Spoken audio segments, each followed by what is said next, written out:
নমস্কাৰ বন্ধুসকল, আজি পুনৰ এটা ভিডিঅ' লৈ আপোনালোকৰ সন্মুখত উপস্থিত হৈছোঁ। আজি এটা N70 Pro Max ৰাইচ মিলৰ ডেলিভাৰী আছিলে, যিটো আমি দিছিলোঁ ঢেকিয়াল নামৰ এটা জেগাত। গোলাঘাট আৰু দেৰগাঁৱৰ মাজত হয় ঢেকিয়াল। তো এনেদৰে ডেলিভাৰী কৰা হ'ল ৰাইচ মিলটো। আৰু ৰাইচ মিলটো নিয়াৰ পাছতে তেওঁলোকে নিজৰ পৰম্পৰা অনুসৰি ৰাইচ মিলটো পূজা অৰ্চনা কৰিলে, সেৱা জনালে।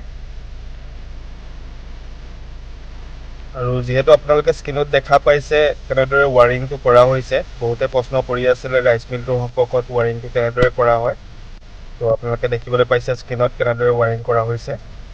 আৰু ৰুমটোৰ চাইজৰ সম্পৰ্কত বহুতে প্ৰশ্ন কৰি আছিলে।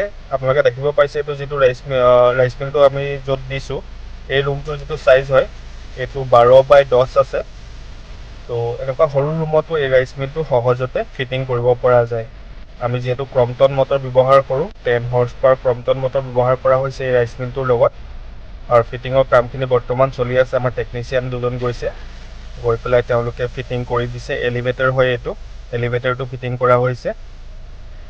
আৰু ভিডিঅ'টো সম্পূৰ্ণৰূপে চাই থাকিব আপোনালোকে, আৰু তথ্যখিনি গম পাব। আৰু শেষ ৰিজাল্টৰ বাবে লাষ্টলৈকে ভিডিঅ'টো চাব। কিমান ধুনীয়া চাউল ওলায়, তেতিয়া ভিডিঅ'টো কমপ্লিটকৈ চাব, আপোনালোকে গম পাব। আৰু নতুন যিসকলে মোৰ ভিডিঅ'টো চাইছে তেওঁলোকক ছাবস্ক্ৰাইব কৰি ল'বৰ কাৰণে অনুৰোধ জনোৱা হ'ল। ভৱিষ্যতেও এনেকুৱা ধৰণৰ আমি ভিডিঅ' বনাই যাম, যেনেকৈ ধৰণৰ ডেলিভাৰী হয়, কেনেকৈ ধৰণে প্ৰডাকশ্যন কৰিব পাৰে, কি কি সুবিধা আছে, কি কি অসুবিধা আছে, সকলোখিনি মই এই ভিডিঅ'ত কভাৰ কৰিবৰ কাৰণে চেষ্টা কৰিম। আৰু আপোনালোকৰ কাৰণে যাতে এটা পাৰফেক্ট মেচিন মই প্ৰভাইড কৰিব পাৰোঁ তাৰ চেষ্টা চলাই যাম।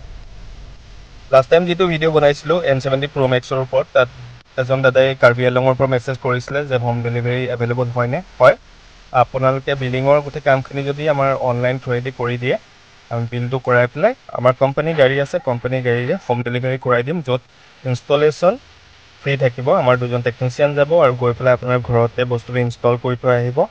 আৰু ধান কেনেকৈ উলিয়াব লাগে সম্পূৰ্ণ দেখাই থৈ আহিব। আৰু তাৰ পাছতো আপোনাৰ 2টা ছাৰ্ভিচ বছৰত আমাৰ ফ্ৰী থাকে। এবছৰত 2টা ছাৰ্ভিচ ফ্ৰী দিয়া হয়। বৰ্তমান আপোনাৰ স্ক্ৰীনত দেখা পাইছে ইতিমধ্যে মেচিনটো সম্পূৰ্ণৰূপে ফিটিংটো হৈ গৈছে, আৰু ধানটো ঢালি দিয়া হৈছে ইতিমধ্যে। আৰু কেনেকুৱা ধৰণৰ ৰিজাল্ট ওলাব আপোনালোকে চাই থাকক ভিডিঅ'টো শেষলৈকে। বৰ্তমান এলিভেটৰটো চলা হৈছে, এলিভেটৰত ধানটো আহিছে আৰু ডিষ্টনাৰত চালিছে। তাৰপাছত যিখিনি পাথৰ চাথৰ আছে ডিষ্টনাৰে এইটো আঁতৰাই পেলাইছে।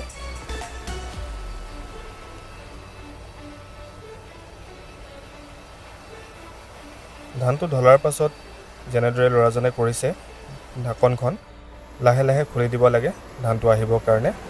ইতিমধ্যে পাৰফেক্টলি ধানখিনি গৈছে হোলাৰত। আৰু আপোনালোকে চাউলৰ ৰিজাল্টটো দেখা পাইছে, কিমান ধুনীয়া চাউল আহিছে, এটাও ভগা নাই। দুই এটা প্ৰথমতে ধান আহিছে, কিন্তু সেইটো আপোনাৰ এডজাষ্টমেণ্টত ঠিক হৈ যাব লাহে লাহে। এতিয়া যিটো চাউলটো ওলাব, পলিচ চাউল ওলাব, সেইটো জৰা ফুকা কোনো কথা নাই।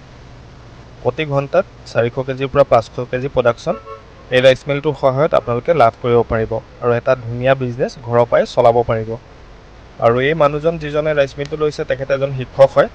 তেখেত বৰ্তমান ৰিটায়াৰ কৰিবৰ কাৰণে আগবাঢ়িছে ৰিটায়াৰমেণ্টত। তো তেখেতে ক'লে যে ৰিটায়াৰমেণ্টৰ পাছত এটা বিজনেছৰ কাৰণে তেখেতৰ এটা ৰাইচ মিল লাগে। তো আমি ইতিমধ্যে প্ৰভাইড কৰিলোঁ, আৰু তেখেত বহুত হেপ্পী এই চাউলৰ ৰিজাল্টটোক লৈ। আৰু ইতিমধ্যে তেখেতে এটা পালভেৰাইজাৰো আমাৰ ফালৰ পৰা পাৰচেছ কৰিছে, এটা পিঠাগুড়ি খুন্দিব পৰা মেচিন।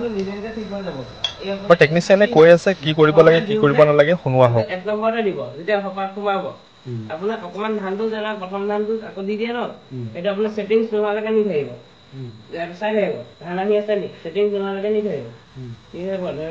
যেতিয়া বোলে ধানটো নহা হৈছে তেতিয়া সেইখিনি ৰখাই দিব।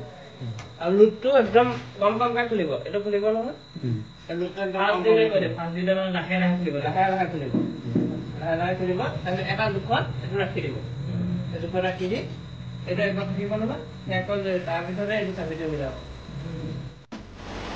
ভিডিঅ'টো শেষলৈকে চোৱাৰ কাৰণে আপোনাক অশেষ ধন্যবাদ।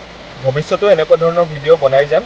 নতুন হয় যদি আপুনি চেনেলটো ছাবস্ক্ৰাইব কৰি ল'ব আৰু শ্বেয়াৰ কৰি দিব, এটা গঠনমূলক কমেণ্ট প্ৰদান কৰিব ভৱিষ্যতেও এনেকুৱা ধৰণৰ ভিডিঅ'ৰ কাৰণে।